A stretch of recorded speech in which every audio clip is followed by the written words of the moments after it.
ఎన్నికల ముందు రాజీనామాలు చేసిన వాలంటీర్ని తిరిగి విధుల్లోకి తీసుకోవాలంటూ రాష్ట్ర వ్యాప్తంగా ఉన్నటువంటి 1,00,000 పైగా మంది వాలంటీర్లు చెలో విజయవాడకి పిలిపించినట్టు తెలుస్తుంది. ఈ నేపథ్యంలో విజయవాడలోని కలెక్టరేట్ వద్ద పోలీసులు భారీగా మోహరించారు. ఉదయం నుంచి కూడా పోలీసులు భారీగా మోహరించినటువంటి దృశ్యాలు మనం చూస్తున్నాము. ఎందుకంటే దాదాపుగా 1,00,000 పైగా మంది వాలంటీర్లు ఎన్నికల ముందు రాజీనామాలు చేశారు. అక్కడ స్థానిక ఎమ్మెల్యేలు కానీ నేతల ఒత్తిడి మేరకు కొంతమంది స్వచ్ఛందంగా రాజీనామా చేశామని కొంతమంది చెప్పారు. ఇలా దాదాపు 1,00,000 పైగా మంది రాజీనామా చేసిన నేపథ్యంలో వాళ్ళని తిరిగి విధుల్లోకి తీసుకోవాలని వాళ్ళంతా పిలుపునిచ్చిన నేపథ్యంలో చెలో విజయవాడకి పిలుపునిచ్చిన నేపథ్యంలో ఇక్కడికి భారీగా వచ్చే అవకాశం ఉందనే పోలీసులు అయితే భారీగా మోహరించిన పరిస్థితి అయితే ఉంది. ఎందుకంటే వాలంటీర్ల వ్యవస్థ మీద ఇంకా ప్రభుత్వం ఎలాంటి నిర్ణయం తీసుకోలేదు. ప్రస్తుతం వాలంటీర్ల వ్యవస్థ మొన్న పెన్షన్ల పంపిణీకి సంబంధించిన అంశంలో కూడా పూర్తిగా సచివాలయ సిబ్బంది ద్వారా పెన్షన్ల పంపిణీ చేశారు కాబట్టి వాలంటీర్ వ్యవస్థ మీద ఇంకా నిర్ణయం తీసుకోవాల్సి ఉంది.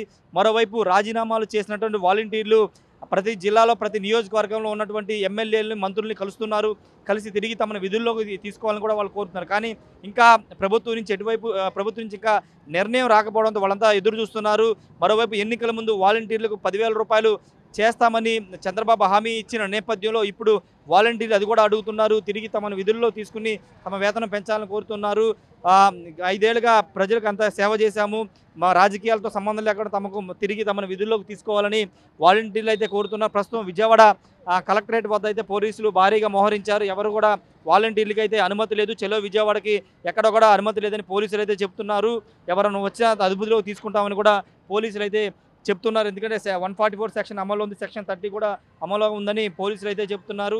ఎవరైనా వాలంటీర్లు ఇక్కడ కనుక వస్తే కనుక లిఫ్ట్ చేయడానికి కూడా సిద్ధంగా పోలీసులు అయితే ఇక్కడ అంతా సిద్ధం చేసిన పరిస్థితి అయితే ఉంది. ఏదేమన్నప్పటికీ ప్రస్తుతం వాలంటీర్ల వ్యవస్థకు సంబంధించిన అంశంలో ప్రభుత్వం నిర్ణయం తీసుకోవాల్సి ఉన్న నేపథ్యంలో పూర్తిగా వాలంటీర్లు కొంత ఆందోళన బాటపడడానికి సిద్ధమైనప్పటికీ అప్పుడే ఇది సమయం కాదని చాలామంది చెబుతున్నారు. కానీ వాలంటీర్లు మాత్రం తమని అంటే రాజీనామాలు అక్కడ కేవలం ఎమ్మెల్యేలు ఒత్తిడి చేయడం వల్ల మేము అప్పుడు రాజీనామా చేశాము, ఉన్న ఉద్యోగాన్ని పోగొట్టుకున్నాము, వాళ్ళంతా కూడా ఆందోళన చెందుతున్న నేపథ్యంలో తిరిగి విధుల్లోకి తీసుకోవాలని కోరుతున్న నేపథ్యంలో చెలో విజయవాడ పిలుపునిస్తే ప్రభుత్వం తమను తిరిగి విధుల్లోకి తీసుకుంటుంది, తమ సమస్యను పరిష్కరిస్తుందని వాళ్ళు భావిస్తున్నారు. కానీ ప్రభుత్వం ఇంకా నిర్ణయం తీసుకోలేదు కాబట్టి ఇంకా దాని మీద ముఖ్యమంత్రి చంద్రబాబు నిర్ణయం తీసుకోవాల్సి ఉంది కాబట్టి ఇంకా తొందరపాటు చర్యలు వద్దని కొంతమంది కూడా వాళ్ళు చెప్తున్న నేపథ్యంలో ప్రస్తుతానికైతే విజయవాడ కలెక్టరేట్ వద్ద అదేవిధంగా బందర్ రోడ్లో కూడా పోలీసులు అయితే భారీగా మోహరించారు. ఎవరైనా వాలంటీర్లు కనుక రాష్ట్ర వ్యాప్తంగా ఉన్న వాలంటీర్లు ఎవరైనా వస్తే ముందస్తుగా అరెస్ట్ చేయాలని కూడా పోలీసులు భావిస్తూ ఉన్నారు. మరి వాలంటీర్ల ఇష్యూస్ మీద ప్రభుత్వం ఏ విధంగా ముందుకు వెళ్తుందో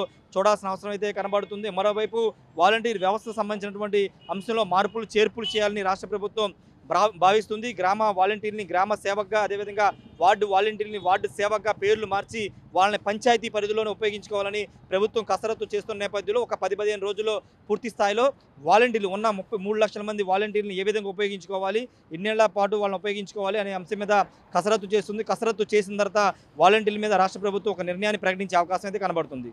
camera person ప్రసాద్తో Rayesh RT Vijayawada నుండి. మరిన్ని వీడియోస్ కోసం ఛానల్ ని సబ్స్క్రైబ్ చేయండి, లేటెస్ట్ అప్డేట్స్ కోసం వాట్సాప్ ఛానల్ ని ఫాలో చేయండి అండ్ లింక్ డిస్క్రిప్షన్ లో ఉంది.